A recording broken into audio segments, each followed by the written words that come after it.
Hello, it's August, and this is the first virtual monthly poetry reading. We were supposed to have 3 features, but as of this moment, only 2 of them are here. We have Yohoshua November and Yahia Lababidi, and our theme is spiritual poetry. And I'm sure that the 2 poets will certainly give us a good dose of that. And then we have some people on the open mic as well, a nice full open mic. So to get started then, our first feature is Yohoshua November, and he's the author of the poetry collections God's Optimist, which was a finalist for the Los Angeles Times Book Prize, and Two Worlds Exist, a finalist for the National Jewish Book Award and the Patterson Poetry Prize. His work has been featured in the New York Times Magazine, Harvard Divinity Bulletin, The Sun, Virginia Quarterly Review, and National Public Radio, and On Being's Poetry Unbound series. So take it away then, Yohoshua. Okay, can everybody hear me okay? Yes. Yeah, okay, great.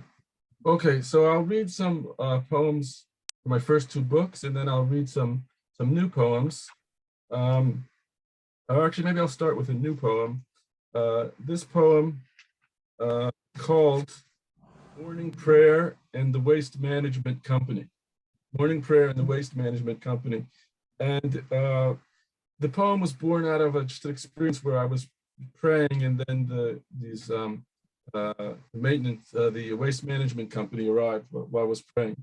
And another piece of background is that it kind of weaves together that experience with the waste management company, and also it throws in lines from Hasidic discourses, from Hasidic teaching. So it starts with a line from a Hasidic teaching, and then goes into what I'm experiencing in the moment, and back and forth between the 2. So it's called, again, Morning Prayer and the Waste Management Company. Did God withdraw to make room for the universe, or merely carve out an open space in his infinite light? Asked the Hasidic discourse I'd studied that morning, standing at the open window, wrapped in a prayer shawl in tefillin, when the sanitation workers arrived in their blue monogrammed overalls.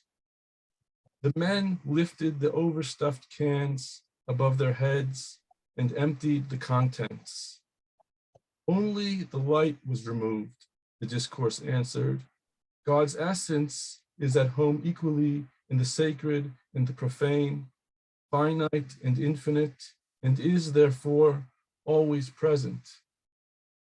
The sanitation workers dropped the gray cans upside down on the muddy grass. Then, in inverted fashion, the world was created, the way the wax indents where the signet ring protrudes, and protrudes where the ring indents, the way the highest brick falls farthest from the base of the wall. That which appears ordinary, lowly, is rooted more deeply in the divine. The truck disappeared around the corner. I turned the next page in my prayer book. The sanitation workers hung on to metal handles and floated in the air. Thanks. So I'll read a poem I often read at readings from my first book, God's Optimism, and it's called Baal Teshuvah's at the Mikvah. A Baal Teshuvah is like a penitent, somebody who either went away from traditional Jewish life and then returned, or they never really steeped in Jewish life, traditional life, and then they kind of immersed in it later. And the mikvah is a ritual bath, and it's tradition before morning prayer to immerse in the ritual bath as a kind of preparation. And the other thing is that in Jewish tradition, a person is supposed to avoid getting a tattoo to make permanent markings on the skin. So you have these young men who were previously living a kind of non-traditional life, and they have tattoos, and now they're at the mikvah. It's kind of like a men's locker room, I think, say. And I always say that the only difference is, though, that since it's a yeshiva and everyone's learning Talmud all the time, nobody's in good shape. Everyone is, in the gym, people will be in good shape, but guys are just learning Talmud. All right, anyway. So it's called Bal Tshuvas at the mikvah. Sometimes you see them in the dressing area of the ritual bath. Young bearded men unbuttoning their white shirts, slipping out of their black trousers, until, standing entirely naked, they are betrayed by the tattoos of their past life. A ring of fire climbing up a leg, an eagle whose feathery wingspan spreads the width of the chest, or worse, the scripted name of a woman other than one's wife. Then, holding only a towel, they begin once more the walk past the others in the dressing room. The rabbi they will soon sit before in Talmud class, men with the last names of the first Hasidic families, almost everyone devout since birth. And with each step, they curse the poverty that keeps the dark ink etched in their skin, until finally they descend the stairs of the purifying water, and beneath the translucent liquid appear once again like the next man, who, in all his days, has probably never made a sacrifice as endearing to God. Thank you. So I'll read a poem. I'll read a poem from my second book. It's called Two Worlds Exist. I'm actually honored that the publisher and editor, Luke Hankins, is here. This is from Orison Books, a wonderful press actually devoted to spiritual writing. So if anybody's interested in spiritual writing, which you must be if you're here, check out Orison Books. Okay, so this poem is called Conjoined Twins. My father was a resident in the hospital when my young mother gave birth to them, 2 bodies and 1 heart.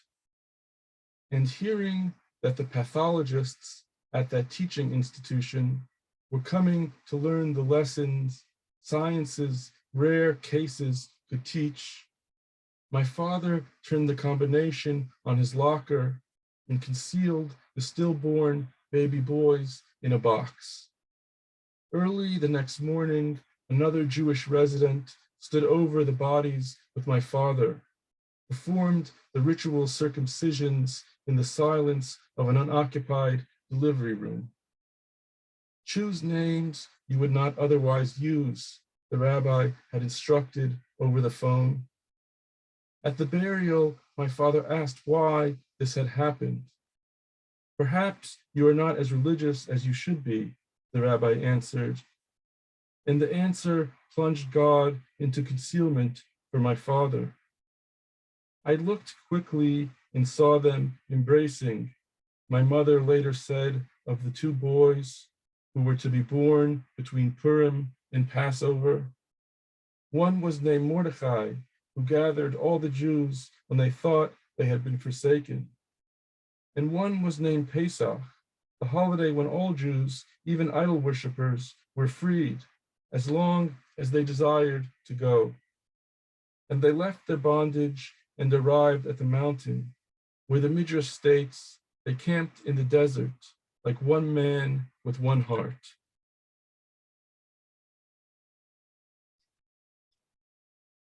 Thank you. I'll read a couple more new poems. This is a poem actually never read before, and it's called "What About the Here and Now?" And it's a poem in various sections, but I didn't number them, so I'll just pause between the sections so you know when it's different sections.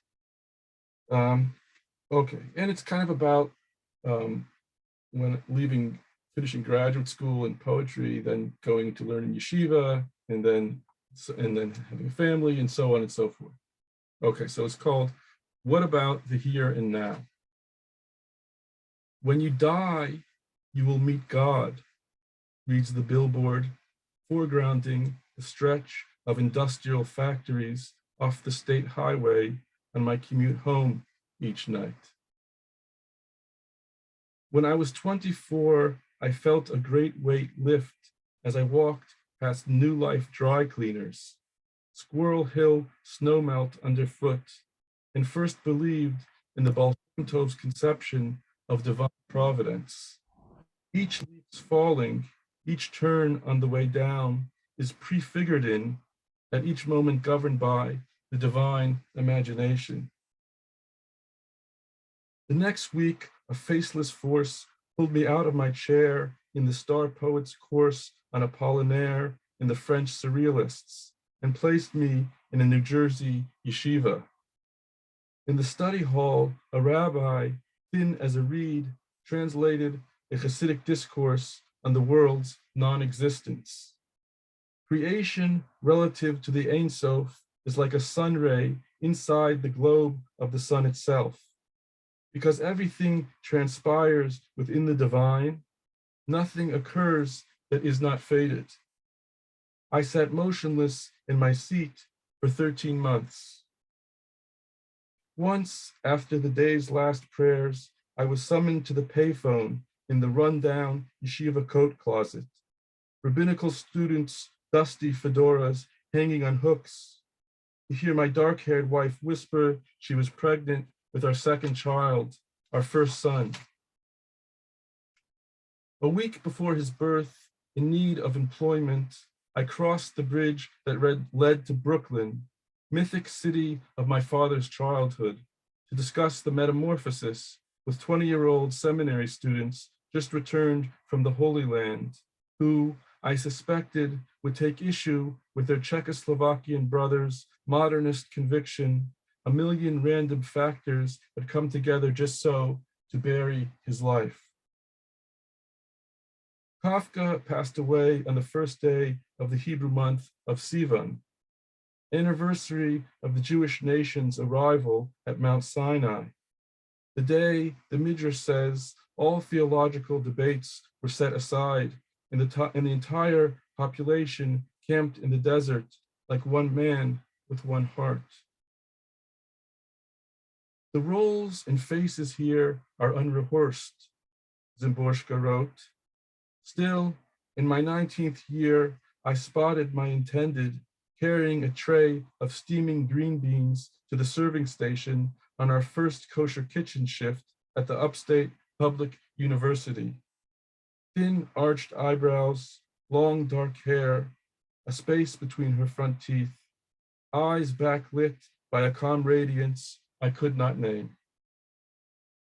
Kafka's paternal grandfather, Yaakov, was a shochet, a ritual butcher, one who must possess exemplary fear of heaven, in the Czech village of Osijek. He believed in divine providence, the force that stripped me from my table in the yeshiva study hall to explain to strangers of the opposite sex at the Jewish night college why an insect, once a man, might climb a wall and cling to a photograph of a woman in a fur coat cut from a glossy magazine. We walked down a lane between a corn feed factory and a grassy field in Postville, Iowa. It is father-son weekend at yeshiva, my eldest son's third high school in 3 years. At this one, the rabbis tell me he is a good bacher, a serious student. When I share this with him, he looks down at the concrete path in disbelief. When he was a boy, I lost my temper whenever he stared off during morning prayers, pushing away a God I told him was close. Before he revealed himself as the century's great mystic, founder of the Hasidic movement, the Baal Shem Tov, known for his infinite patience, served as a teacher's assistant who walked the youngest children to and from school. Last month, stuck on the turnpike behind an elevator repair van, I heard on the radio for the first time a job posting for an elevator repair technician. Then my son called from Postville to say he and his study partner had begun to review the detailed laws pertaining to the sharpness of the shochet's knife. Kafka's mother gave birth to 6 children. Franz, the eldest. 2 brothers, George and Heinrich, died before he was 7. His 3 sisters, Gabrielle, Valerie, and Atla, were murdered in the Holocaust.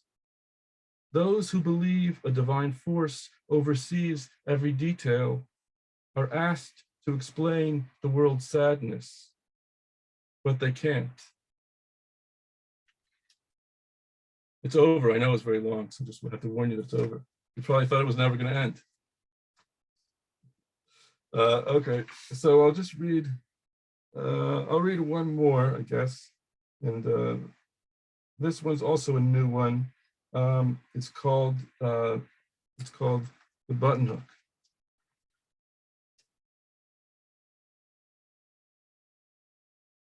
My son sprinted to each traffic light in his black hat and dark Sabbath suit, while the elderly congregation 2 miles away waited for him to lead morning prayers.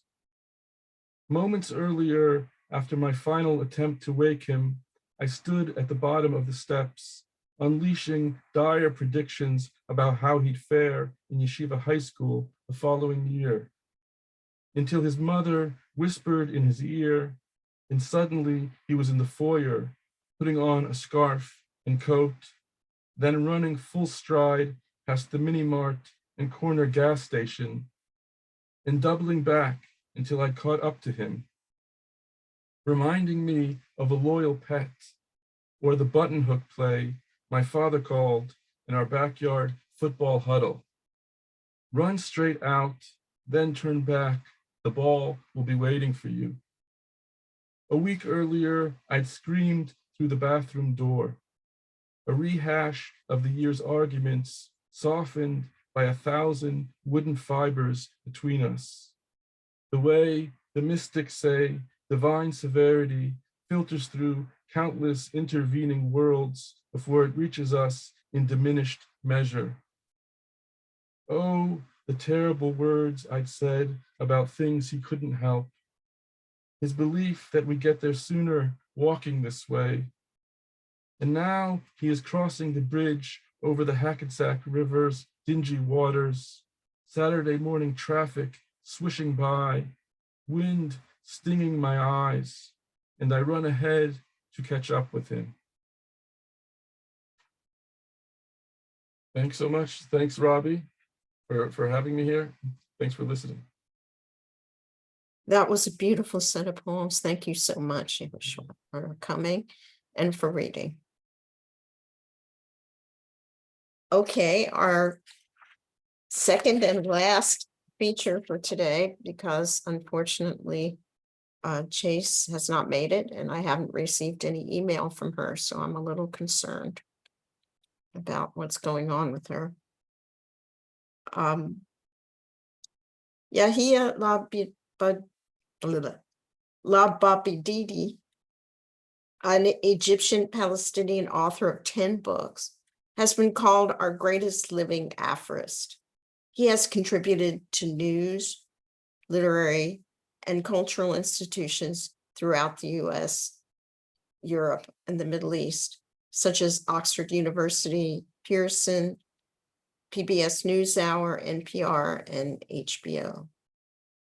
His latest work includes Revolutions of the Heart, a book of essays and conversations exploring crises and transformations, Learning to Pray, a collection of his spiritual aphorisms and poems, as well as Desert Songs, a bilingual photographic account of his mystical experiences in the deserts of Egypt. So I give you Yahia. Thank you.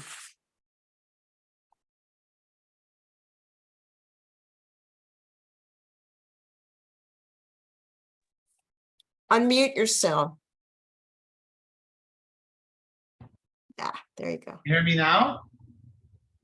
Okay. Thank you very much for having me, and for everyone for showing up, and for the beautiful poetry that I'm following, which I think is the same territory that I hope to explore in my work.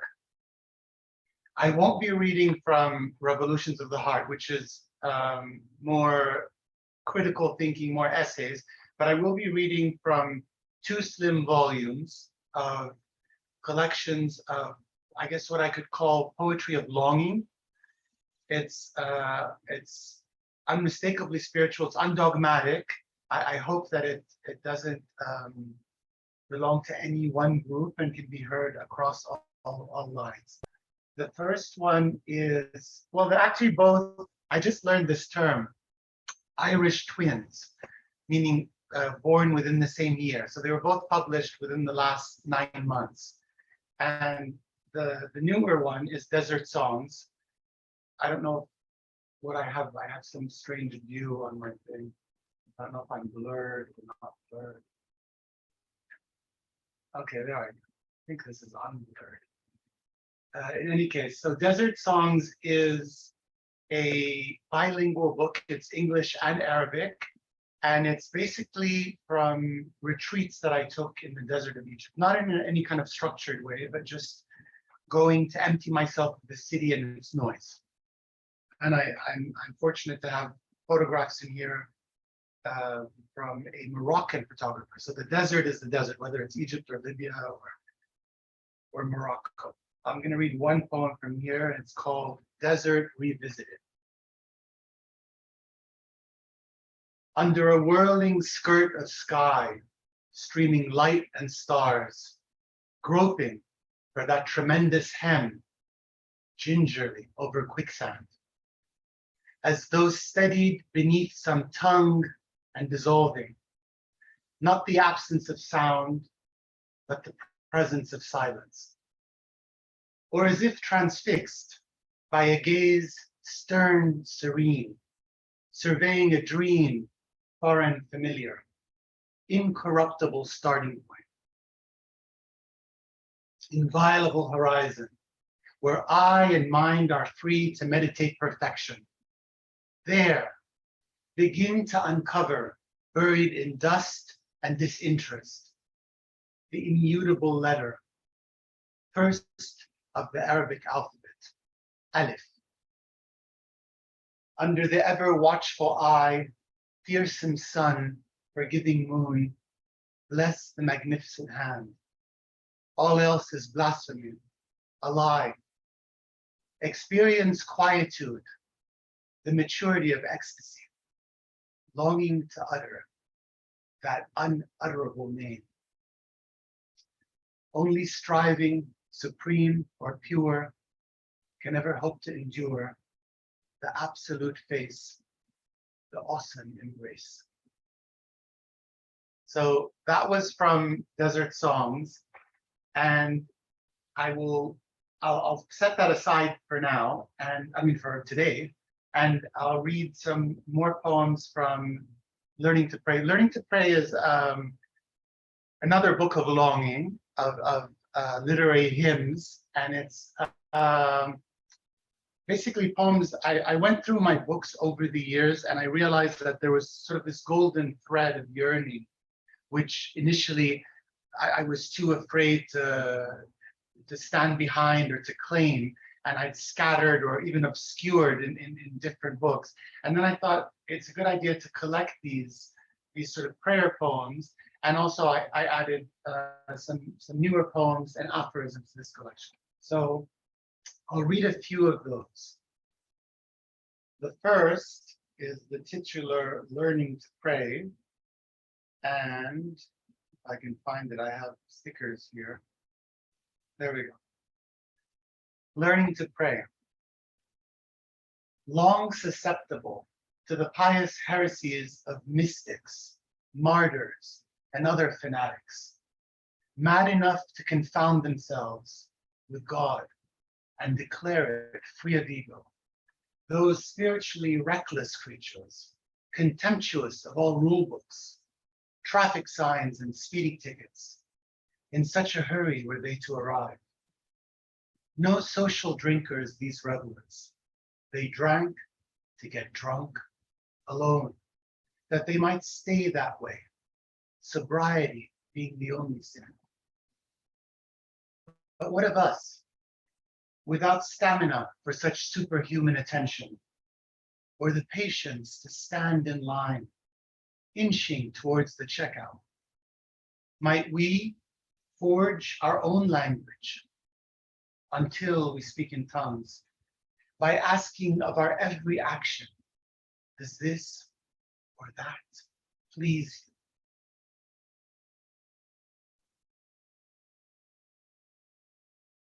Here's another poem. The title is Breath. In Arabic, breath, and maybe I'm not maybe, but I'm sure in other cultures and traditions as well, there's something sacred about breath. So even if you were to prepare something, a meal, let's say, it's tastier because it has your breath invested in it. So breath is something that I used to hear a great deal about. This is sort of a larger take on that. Beneath the intricate network of noise, there is a still more persistent tapestry, woven of whispers, murmurs, and chants. It's the heaving breath of the very earth, carrying along the prayer of all things, trees, ants, stones, creeks, and mountains alike, all giving silent thanks and remembrance, each moment as a tug on a prayer bead, while we hurry past, heedless of the mysteries. And yet, every secret wants to be told. Every shy creature to approach and trust us, if only we listen with all of our senses.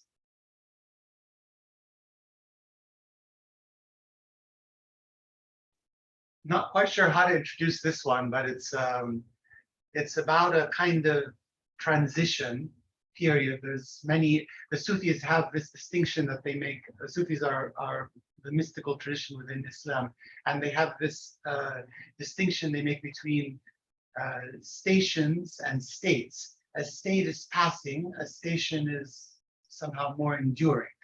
So it's somehow between ecstasy and sobriety, or I think that's plenty. It's called Embracing We Let Go. Perhaps we're negotiating not just with one, but always two, who share the same soil, it is true. One who lives, another who is dying. A shift in balance begins to take place. Once a love of silence is confessed, its roots run deep, its shade a world, and her fruits impossible to forget. From the first, we surrender something and gradually consent to be empty, transfixed by so much soundless music, drunk and sated through lipless mouths. What use to name this silent master, preparing us for dying or the divine? I'm not sure there's a difference, but do know that in embracing, we let go.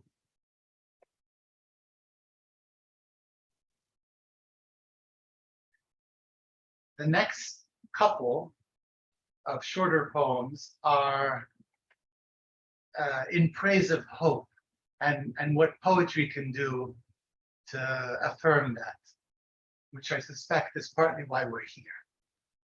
The Light Keepers. Hope is a lighthouse, or at least a lamppost. Someone must keep vigil to illumine this possibility. In the dark, a poet will climb narrow, unsteady stairs to gaze past crashing waves and sing us new horizons. Others, less far-sighted, might be deceived by the encroaching night, mistake the black for lasting, but not those entrusted with trimming wicks. Their tasks are more pressing, winding clockworks, replenishing oil. There is no time for despair when tending to the light.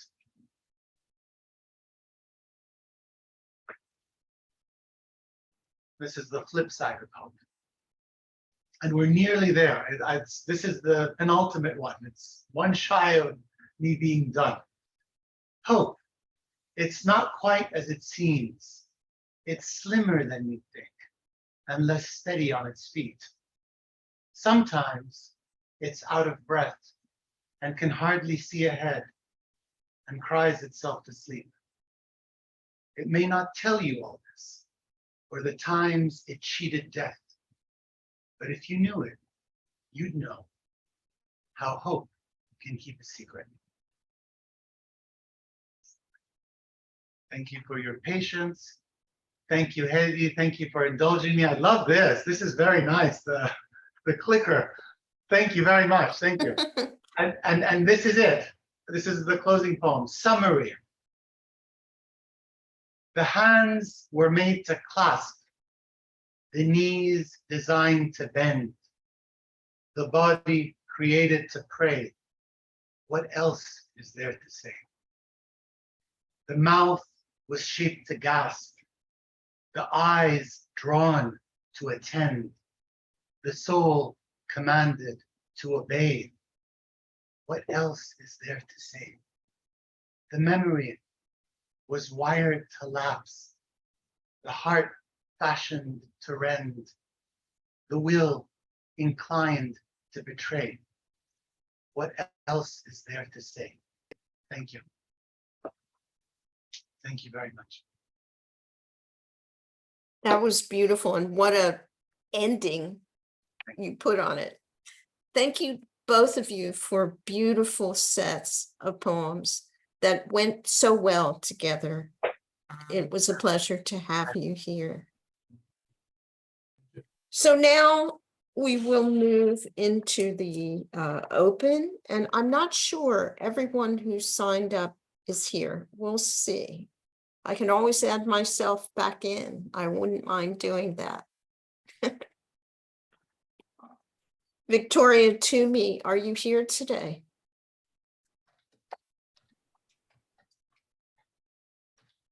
Apparently not.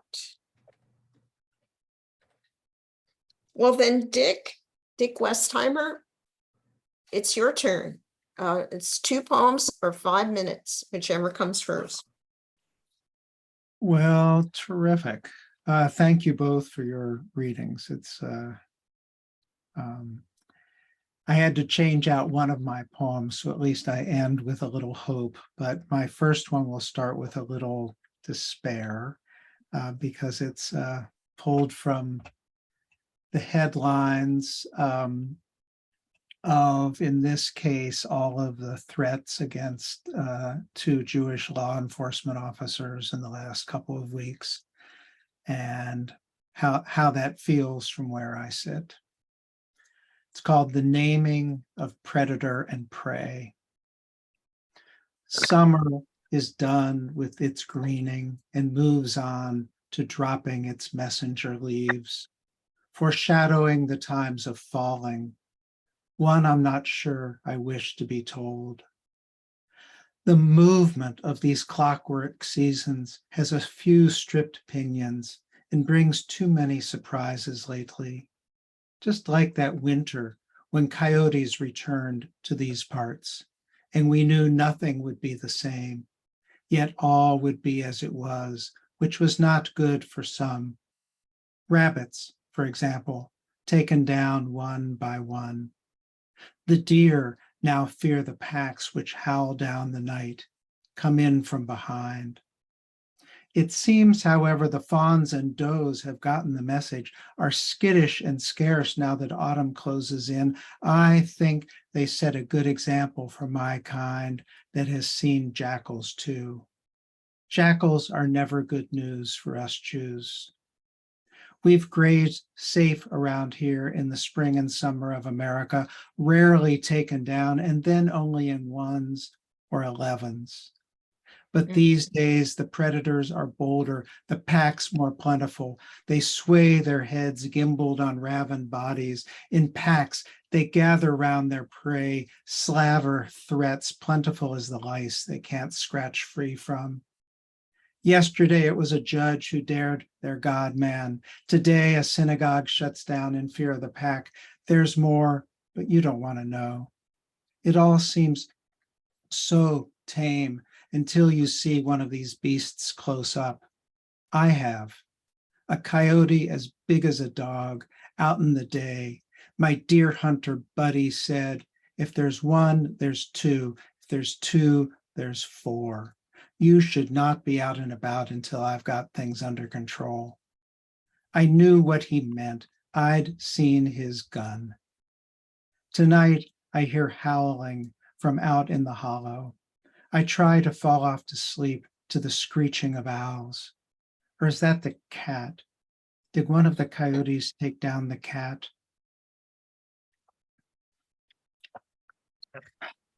Ah, So Robbie, can I share a screen real quick? yes, Okay. you So should be this able next, to. yeah, I can. This next one is about, I've written poems about the James Webb Space Telescope images as they come out. And here's the image momentarily. I'll just show it for a moment. That's a poem in and of itself, isn't it? And that's the part of the Carina Nebula. And this is called Pantoum for the Birth of Stars and Us. What sits before me in this high chair is all the proof I need that the balance of living and dying totters towards life, that desire is the opposite of entropy, which is all the proof I need that the balance between matter and antimatter is in our favor, that desire is the opposite of entropy, and all our stories form in the core of stars. There must be more matter and antimatter than antimatter. How else could the night sky come so alive and songs form in the mind of a child who sometimes knows that stars and us are made of the same dust? How else could the night sky come so alive if we did not lie beneath it and sing of the spheres, these songs sung and made of the same dust that finds its way from star to star? If we did not lie beneath the sky and sing of the spheres, our days would be nothing but dread and desire. We lose our way wandering from star to star in search of something more than heat and light. But our days are more than dread and desire. We've the babble of babies and the birth of stars and nights searching the skies for something more than heat and light, and days picking up after little ones before us in their high chairs. Thank you. What a way to start off the open. Thank you, Dick. Our next reader is Tim Hunt. I think Tim is there. So I'm here. 2 poems Thank for you. 5 minutes. Yes, sir. So I'm a little short on spirituality, so I'm going to have to substitute some reverence if that's okay.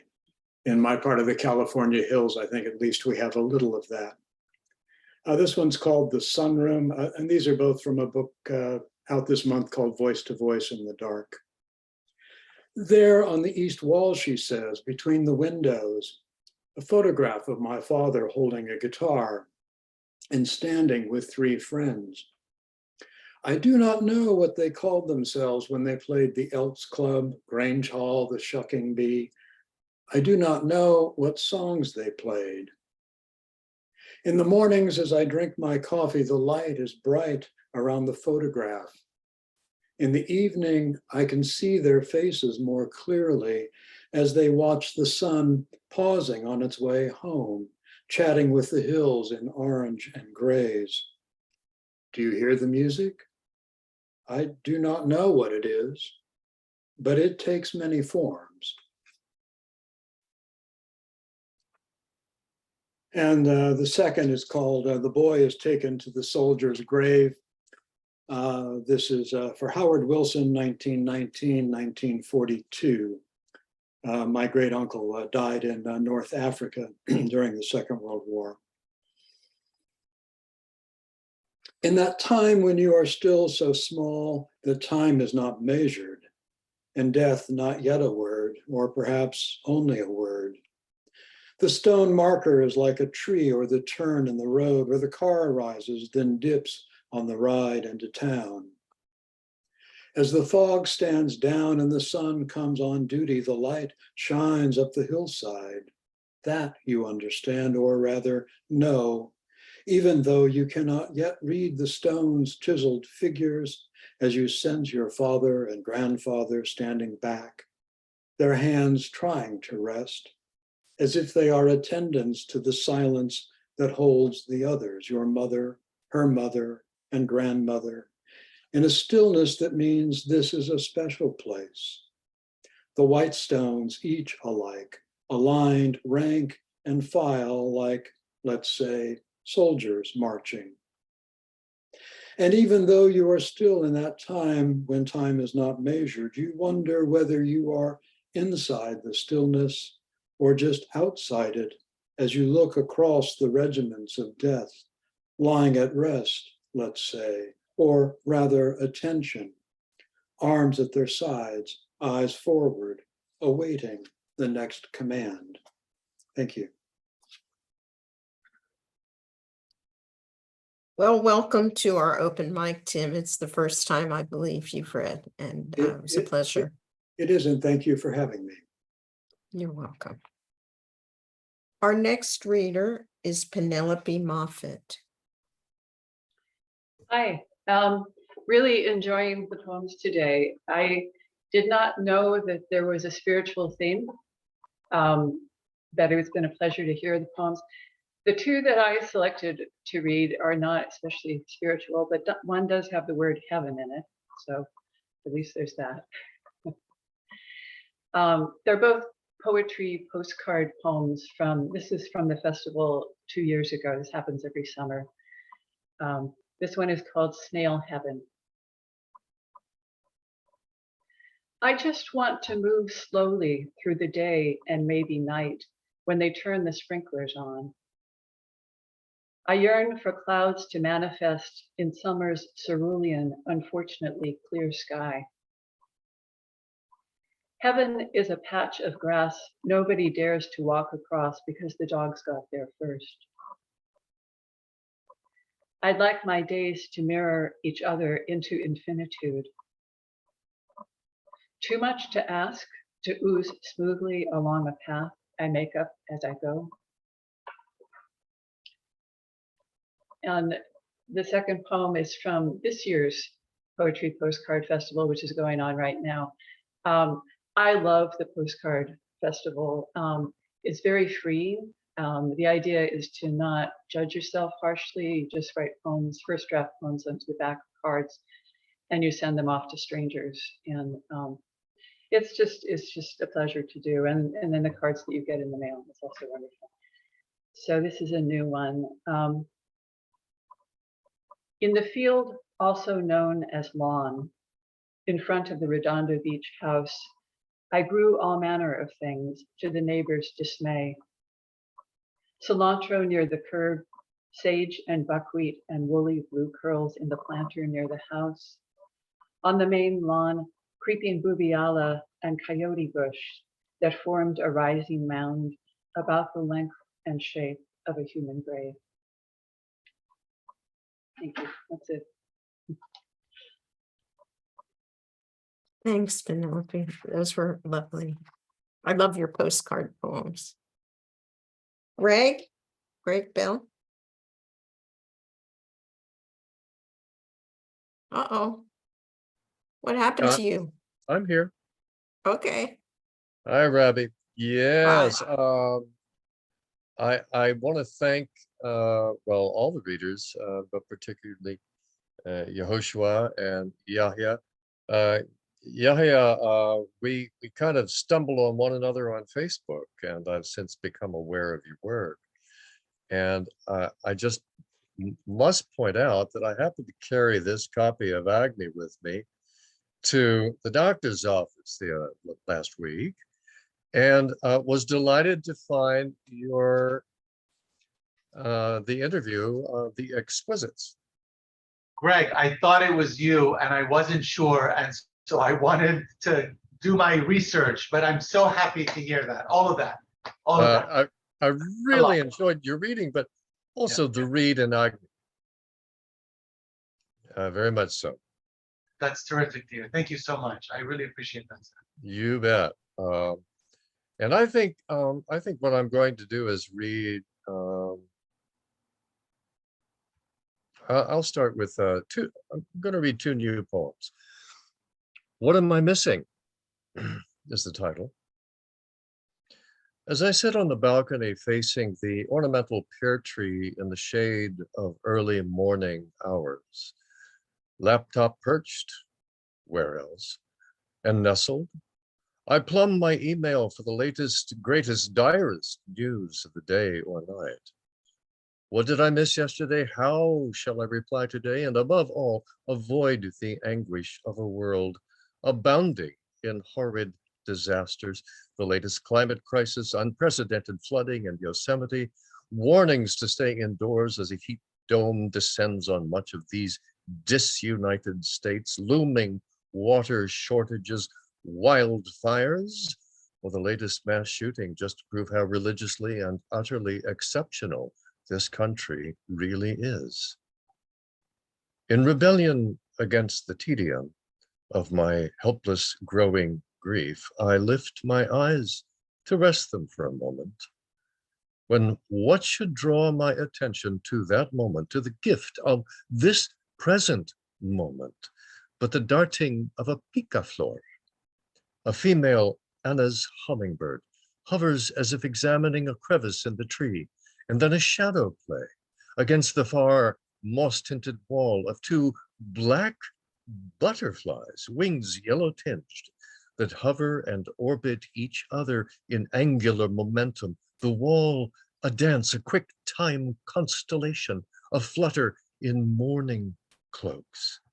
And the limb of the tree before me now transmogrifies and assumes the likeness of a dryad's tortured reach in blissful urgency.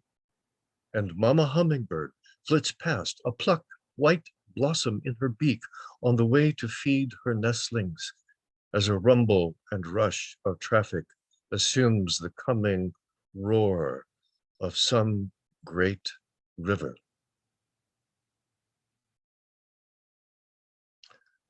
Okay, and this is brand new. I just retitled it. A little bit of background is helpful here. I contacted several people about writing an interview with a gentleman who is a Dutchman who is heading up the LA Poetry Beach Festival. And you can look it up, lapoetrybeach.com. And the woman said, well, what makes you think if you've never written an interview before, what makes you think you can write it? And so I sent her this, oh, well, I've done this and this and this and this and this. And in response to that, later I wrote this, which I now call a true biography. The epigraph is by Richard Feynman. It's an untitled ode to the wonder of life, which he improvised in the course of a lecture. Out of the cradle onto the dry land, here it is, standing, atoms with consciousness, matter with curiosity. Who am I? So you ask, and so I'm moved to reply. I am a collection of atoms of familiar construction. You must be approximately constituted, but unique to me, as I am you. Of water, mostly hydrogen, oxygen, carbon, nitrogen. The list goes on. Calcium, phosphorus, sulfur, potassium, that somehow found its way to nerve and nexus, bones articulating, still in set design, even as they wax, even as they wane. A bit of gray matter, a bit of red that doesn't pump the whole truth into being until it lifts to lilt into metaphor, as I am you. A nexus of phenomena traversing space-time we call consciousness, gluons and galaxies, Big Bang and whimper, in times benign, a clear pond, a biome, lovely fish and ugly, flies and dragonflies, coral too, and cherry trees beside struggling against the growing heat, then roiled by winds of thought into waves that create and destroy, then create again, as I am you.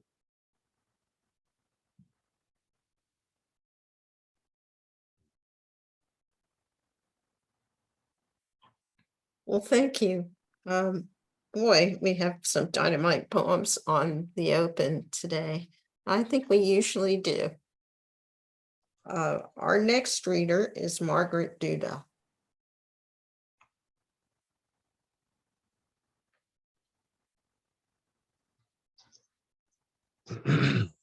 Margaret, I know you're here. I saw you. Unless you got, I see you. You're muted. Unmute Margaret. There we go. Okay.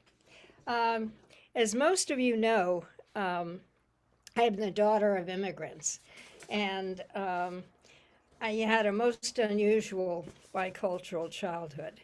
But I think I'm going to change a little bit here.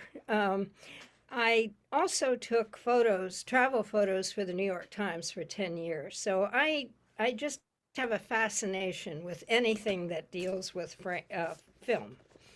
So my first one is called The Fragility of Film, and it was in Verse Virtual this month. I always knew I had a brother named Yohoshua, although Papa told me I could call him Joey. He was from the first reel of Papa's life, captured in 8 millimeters of silence. To avoid being drafted by the Romanians, who were awarded his part of Hungary, Papa joined his older brother in America, to be followed by Kati after Joey was born. But Kati died in a long and difficult childbirth, leaving Joey to be raised by her parents in a section of Hungary, now Romania, which tried to slice Magyar culture from the film. Mama and I were from the second reel, set in America between the Depression, World War II, and the Iron Curtain era, long after talkies and theaters were invented. Joey's mustached, uniform image, framed on my nightstand, kept him in my thoughts. I talked to Joey, prayed for Joey, and loved him with all my heart, as only a 7-year-old can. Unlike Papa, Joey was drafted in World War II by Romanians who mistreated Magyar conscripts. Papa decided to help Joey escape to America, but had to secretly send him money for bribes. Used garments made it through inspection, so like the director of a movie, Mama bought tattered items of clothing at the Goodwill store and sewed money into an old overcoat lining. Papa sent the package to his sister, also caught in the blurry existence of Magyars in Romania. She tore open the lining, gingerly removing bills as Mama had instructed. Now all we could do was pray. We repeated the same prayers over and over, as if memorizing an actor's dialogue, while Papa anxiously awaited Joey's appearance, as one awaits the opening scene of a movie. A letter finally arrived from Papa's sister, telling us Joey was captured at the border and incarcerated for 5 years in a prison in either Russia or Romania. No one knew where.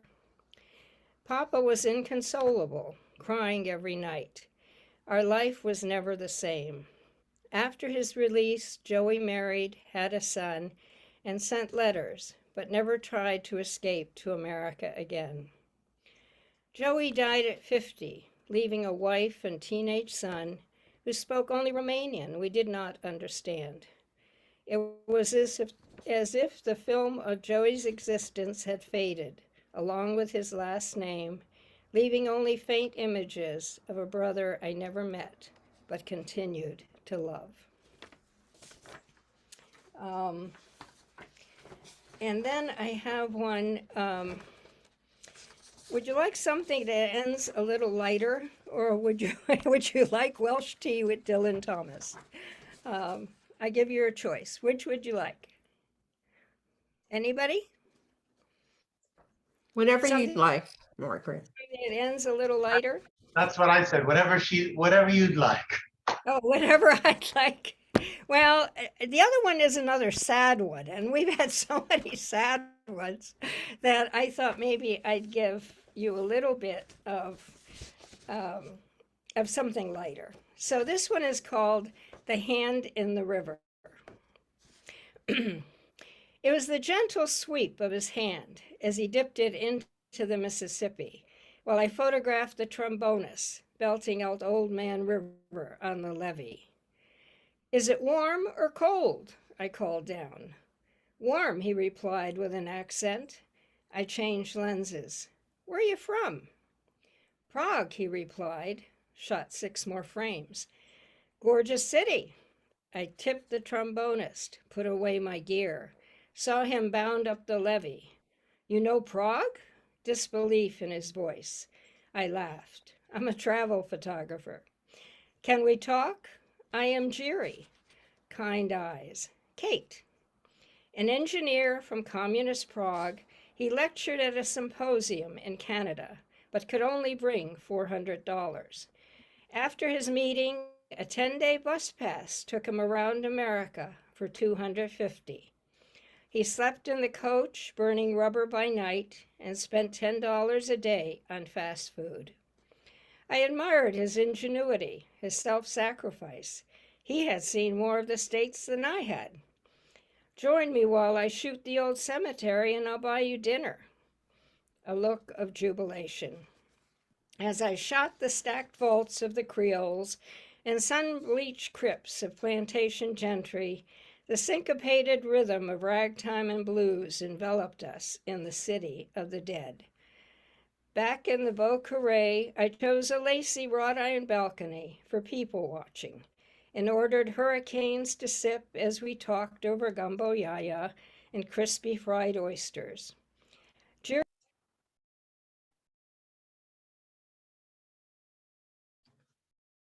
Uh, You muted yourself, Margaret.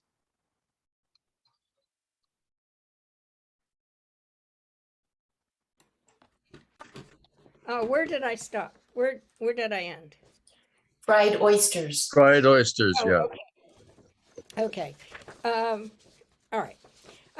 Back in the Beau Carré, I chose a lacy wrought iron balcony for people watching and ordered hurricanes to sip as we talked over gumbo Yahia and crispy fried oysters.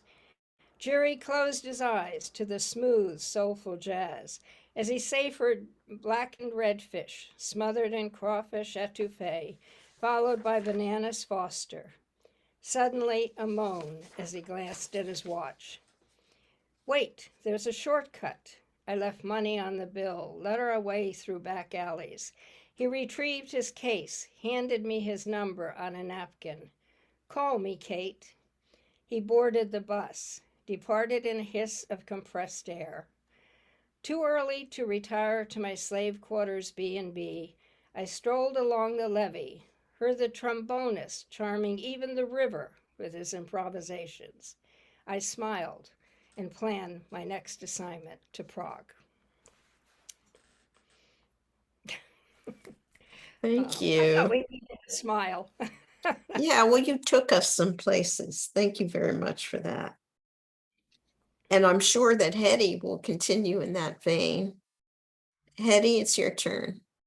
So I was saying I love Prague, so I do Yes. too. I've been there 5 times, and he became a lifelong friend, which is Wow. interesting. It's wonderful.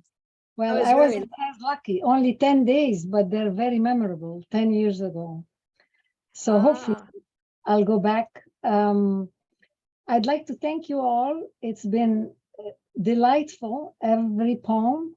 I wish I could have time to type all the marvelous correspondences and meditations that I've heard and unexpected metaphors. Thank you all. And thank you, Robbie, for in making space for me tonight or this afternoon. It's only 2 o'clock, it's true. So I think I'll read 2 very, very short poems. They're from The Taste of the Earth, my latest collection. And they conform to a form invented by Singaporean poets, Desmond Kahn and Eric Weiss. They're 16 lines long, 2 stanzas, but they respond to what's called the poetics of mirroring. So there is a certain number of repetitions, etc. So the reason I'd like to read these 2 poems, because both of them not only share the same form, but have to do with the unconscious. So I'll read the first one. Riding the winged tricycle.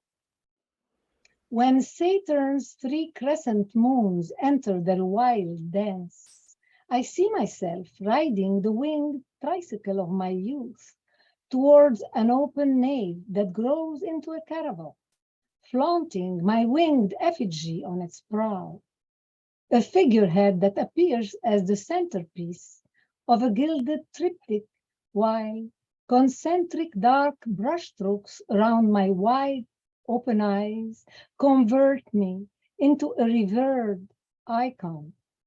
Glowing crescents hover about my head, halos inscribed within the alignment of Orion's 3 stars.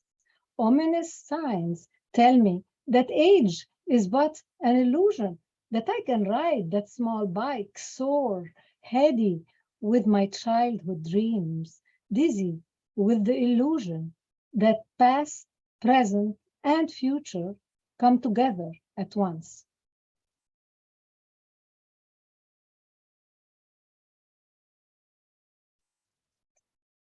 So the next poem is titled Recurrent Dream. And when I say recurrent dream, it means it all started in Lebanon when I left in 75. So it's been many, many decades. Recurrent dream. Anxiety erodes my sleep night after night as memories and fantasies collide. Heartbeats surge, projected onto a screen at full speed, till my heart loses its elasticity, unable to bounce back. A dull horizon appears, flattening waves and desert dunes. A serene landscape without ups and downs, nor a change of seasons. Till the screen erupts ablaze, we enter a country torn by civil war, trapped in winding alleys with checkpoints, danger lurking in every corner. I'm back wherever from I fled decades ago, and now I'm lost, dream after dream, in the wrong neighborhood. I can't ask for a ride home. Home is the enemy. Can't find my way back to safety. Desperate, I realize I'm getting closer to the straight line that accompanies silence.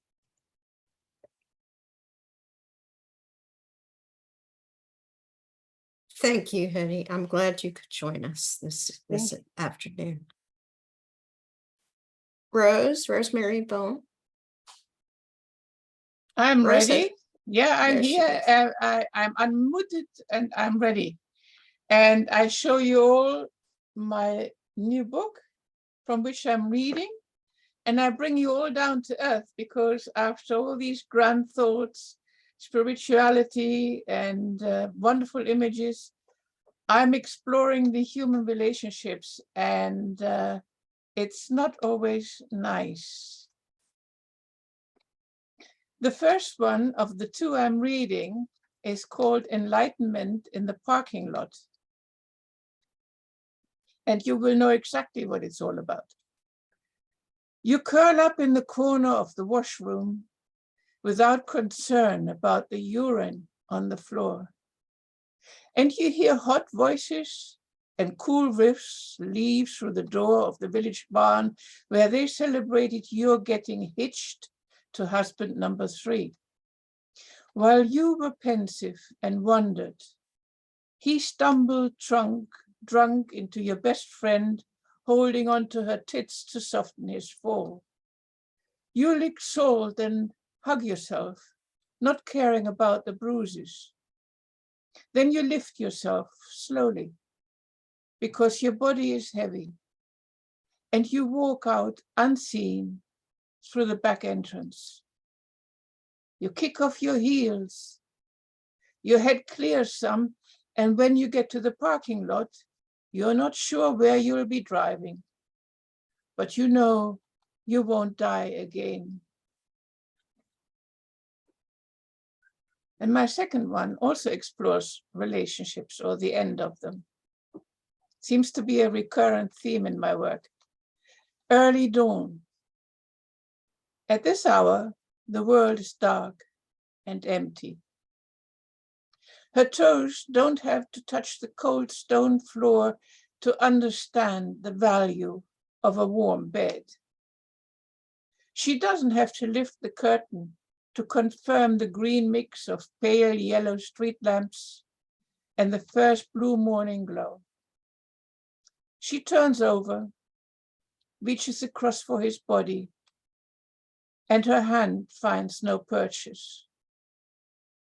She buries her face in his pillow, takes a deep breath, and remembers his bent back, coat collar up against the wind.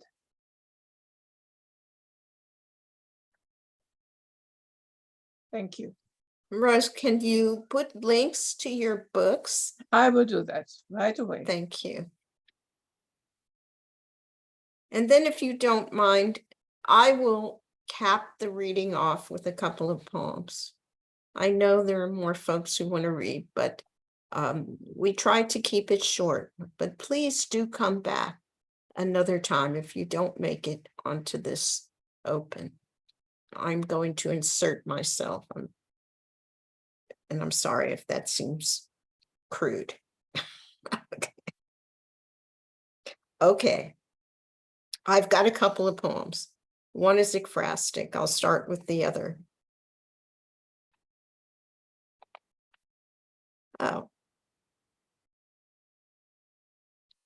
After. I'm told the world to come will be the world that we inhabit now, but without loss. But can it really be the place we know, lacking the certainty of ending? Like everyone, I've lost so much. The fireflies of childhood, snow, hermit crabs, and tiny sea anemones in tide pools emptied out by climate change.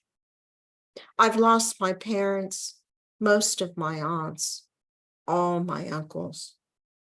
But I still have those tiny purple flowers I can't put a name to. And somewhere, bright dragonflies still skim a pond. I'm afraid of losing everything. But life's a forest where seeds keep falling onto patient earth, keep rising against all expectations.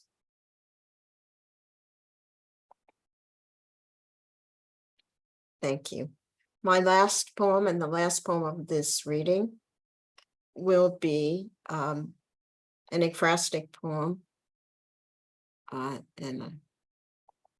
No, that's not it. Okay, there it goes. It's after Franz Marc's painting The Large Blue Horses, and it was published in McQueen's Quinterly, which is a wonderful journal if you don't know it. After the large blue horses, Franz Marc, 1911. We stood in the meadow, calling out to the horses, the large blue horses. Please mute yourself.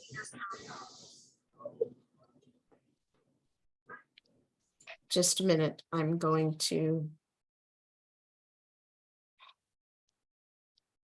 I can't find the person because I have a full screen here, so I'll start again. We stood in the meadow calling out to the horses, the large blue horses, hock deep in clover, roan hills rising behind their backs in early light. No one has yet saddled or bridled them, braided their manes, looked into their great gray eyes. Rain pools in their hoof prints, spawning mosquito larvae and tadpoles. Wherever they stand, the meadow becomes forest. Curved white trees sprout from beds of cushion moss and lichen, casting spires of lupine, crowns of Queen Anne's lace into the shade. At last, the horses raise their heads, regard us with unearthly eyes. They lead us to the river we have heard of, but have never seen. Thank you. Thank you so much to our features. And thank you to everyone who's here and everyone who read at the open mic and who wanted to read at the open mic. And I hope I see you again next month when we'll have new poetry. I don't remember who is reading, but be sure that it's going to be terrific. So please do come again. And thanks again for being here. Thank you, everybody. Thank Thank you. you so much. This was a beautiful reading. Thank you, Robbie. You're welcome. And I would love to trade books with both of our features today if they're into it. Sounds good. Thanks. Okay. Thank you. Thank you. Thanks, everybody. All right. Bye. Take Bye. good care. Well, Matt, thank you. Thank you, Robin. Heal up.